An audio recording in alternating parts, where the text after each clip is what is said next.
Salam sejahtera. Ini satu lagi tangkapan ataupun pendedahan daripada SPRM. Jerung besar akhirnya kedapatan kantoi ditangkap.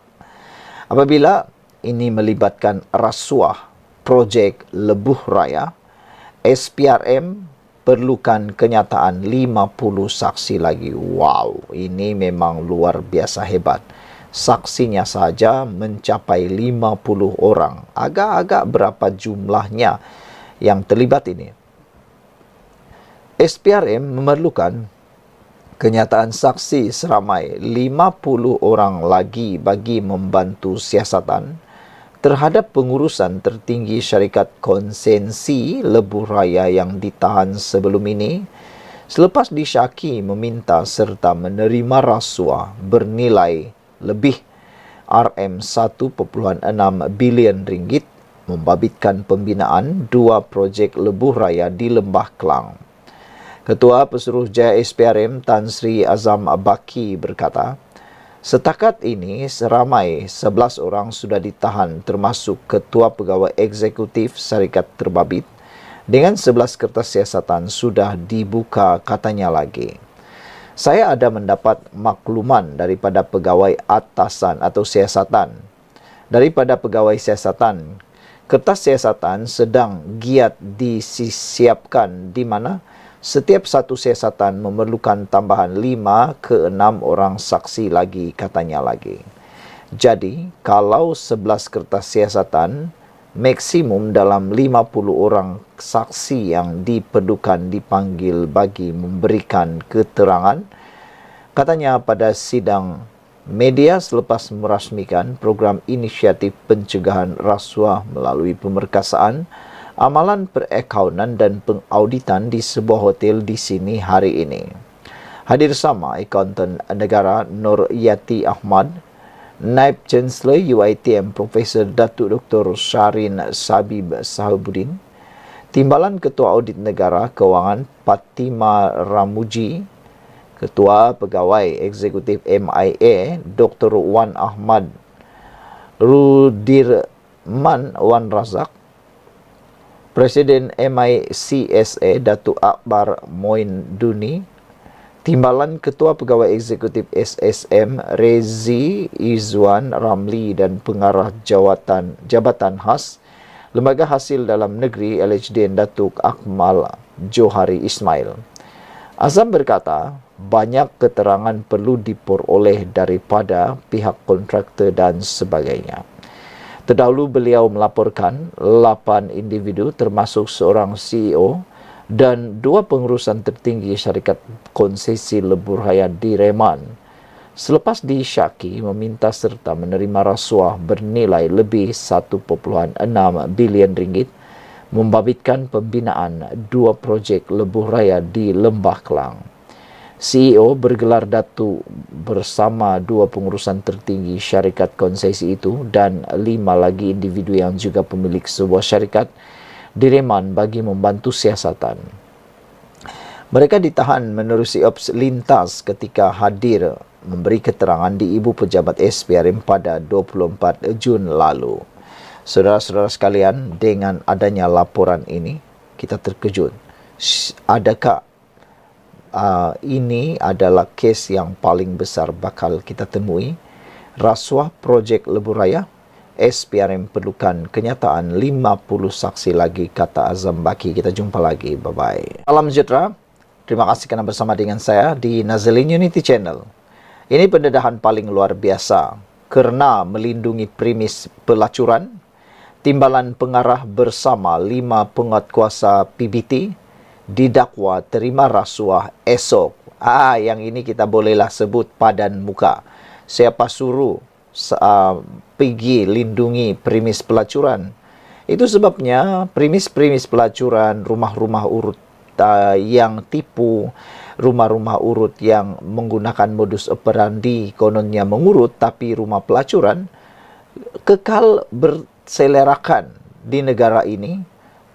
Sepertinya tidak ada penghujung. Rupa-rupanya ada orang yang melindungi. Rupa-rupanya ada orang yang terima rasuah daripada kegiatan haram itu. Mereka lupakan dunia dan akhirat sehingga mereka sanggup sudahlah melindungi premis pelacuran, terima rasuah lagi itu. Aduh, dua perkara dosa yang pastinya mereka lupa atau buat lupa.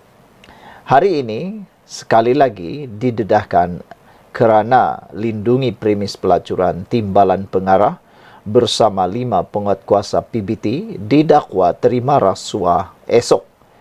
Timbalan pengarah bersama 5 pegawai penguatkuasa sebuah pihak berkuasa tempatan PBT yang ditahan kerana disyaki melindungi premis-premis pelacuran dan premis perniagaan menggunakan lesen Alibaba di ibu kota ini akan dihadapkan ke mahkamah esok. Sumber berkata, pegawai kanan berkenan bersama seorang pegawai bawahannya akan didakwa di Mahkamah Shah Alam, Selangor atas 3 pertuduhan meminta dan menerima wang rasuah daripada premis pelacuran di ibu negara. 4 lagi penguatkuasa PBT sama akan didakwa di Mahkamah Kuala Lumpur. Masing-masing atas 1 pertuduhan menerima rasuah bagi melindungi premis-premis perniagaan yang beroperasi menggunakan lesen Alibaba di ibu negara.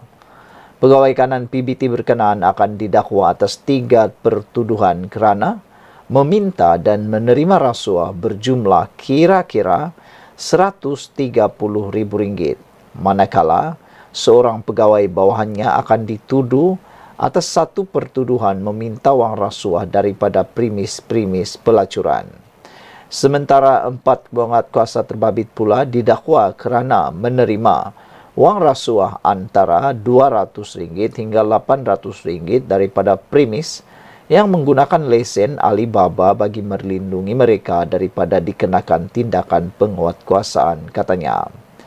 Pada awal Jun lalu, berita harian BH melaporkan bahawa Suruhanjaya Pencegahan Rasuah Malaysia SPRM Kuala Lumpur telah menahan 3 penjawat awam termasuk seorang timbalan pengarah dalam satu operasi khas kerana dipercayai menerima rasuah secara bulanan daripada premis urut dan pelacuran di ibu kota iaitu Kuala Lumpur.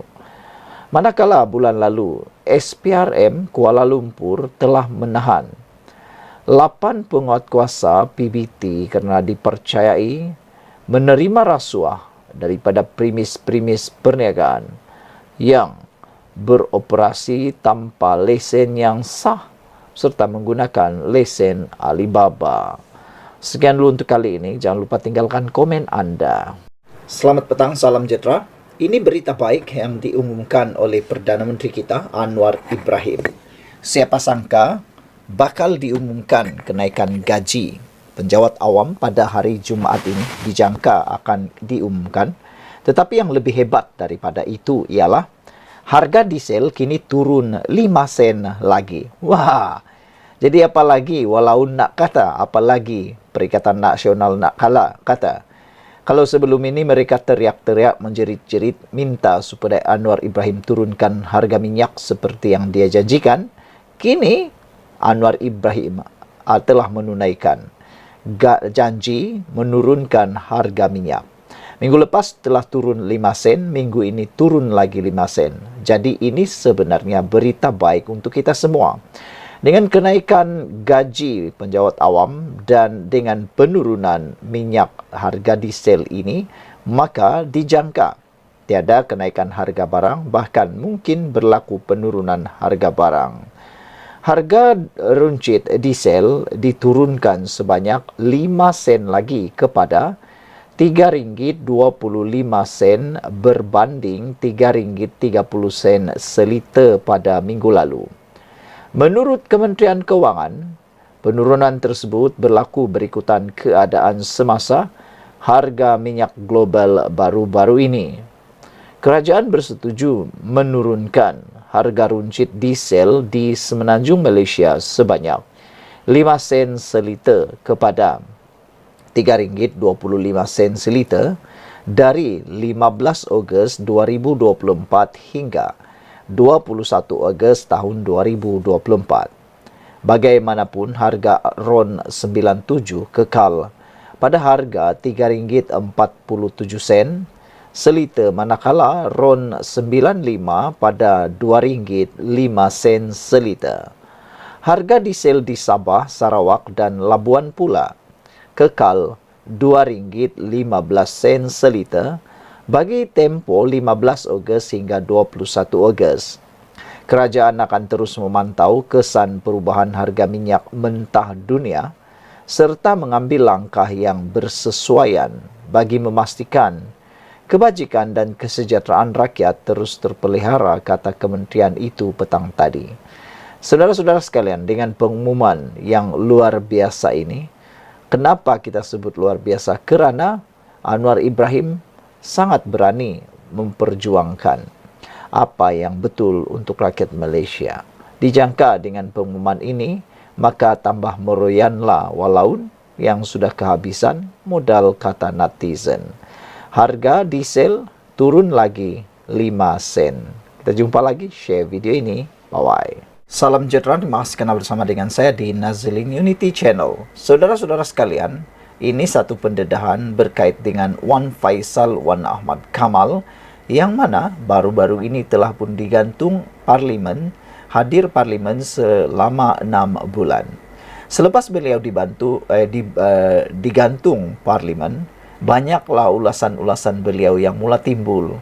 Keangkuhan dan kebongkakan kesumbangan beliau mula terselah apabila dengan beraninya beliau kata beliau berani berhadapan 2 lawan 1 menentang debat antara Rafizi Ramli, Fahmi Fazil menentang Wan Ahmad Faisal Wan Ahmad Kamal. Tapi ada netizen yang menasihati jangan, lebih baik Rafizi dan Fahmi Fazil jangan berdebat dengan beliau. Hal ini kerana kata mereka taraf antara Wan Faisal dengan mereka berdua yang bertaraf menteri adalah jauh lebih seperti awan dengan bumi, langit dengan bumi. Kalau nak berdebat, kata mereka, pilihlah pendebat yang lebih relevan. Selain daripada itu, penganalisis politik kata, kalau debat itu hanya mencari salah dan tidak ada sumbangsaran untuk pembangunan negara, lebih baik jangan buat debat tersebut. Kerana debat yang sebenarnya adalah boleh membantu dalam dasar kerajaan, membantu membaiki sistem kerajaan, ataupun dapat membantu kerajaan menangani sesuatu isu. Tapi kalau ianya hanya untuk memalukan satu pihak, lebih baik jangan. Walau bagaimanapun, pendedahan daripada Fahmi Fazil kali ini menyatakan Wan Faisal sebenarnya ketagih perhatian dan rasa tersakiti.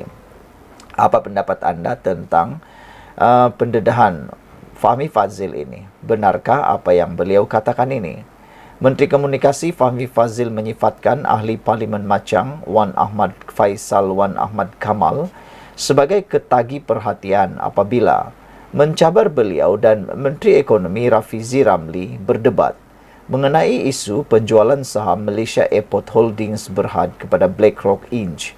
Beliau berkata, Wan Faisal sepatutnya lebih arif mengenai peraturan jika ingin berdebat tentang sesuatu isu. Dia adalah seorang yang ketagih perhatian dan dia kalau nak debat sepatutnya janganlah bawa surat layang ke Parlimen. Dia sepatutnya datang ke Parlimen dan berbahas mengikut peraturan. Tapi saya rasa dan saya nampak dia sekarang tersakiti, katanya. Lagipun saya rasa dia seorang yang ketagih perhatian dan nakkan orang ramai melihat dirinya, kata Fahmi kepada pemberita selepas merasmikan projek jejak panda oleh Food Panda Malaysia di Pantai Dalam di Kuala Lumpur hari ini. Sebelum ini, Wan Ahmad Faisal menyatakan kesediaan untuk berdebat dengan Fahmi dan Rafizi di pentas Natural bagi menjawab persoalan berkaitan isu penggantungan beliau selama 6 bulan daripada menghadiri sidang Dewan Rakyat pada Julai lepas. Rafizi menerusi hantaran di laman X baru-baru ini telah mengajak Wan Ahmad Faisal berdebat mengenai topik kesan merancangkan ekonomi dengan mencetak uang di platform podcast. Tapi apa yang terjadi? Seakan-akan tidak dapat perhatian daripada Ahmad Faisal kerana kata beliau jangan buat di podcast, buat secara live. Wow, dan kata Wan Faisal, dia nak ajak 2 lawan 1. Apa pendapat kamu semua? Sesungguhnya, siapa yang mungkin akan kalah kalau betul-betul debat itu berlaku 2 lawan 1? Atau adakah lain yang ditanya, lain yang dijawab? Siapa yang berpotensi untuk menjadi lain ditanya, lain dijawab? Kita jumpa lagi, tinggalkan komen Anda.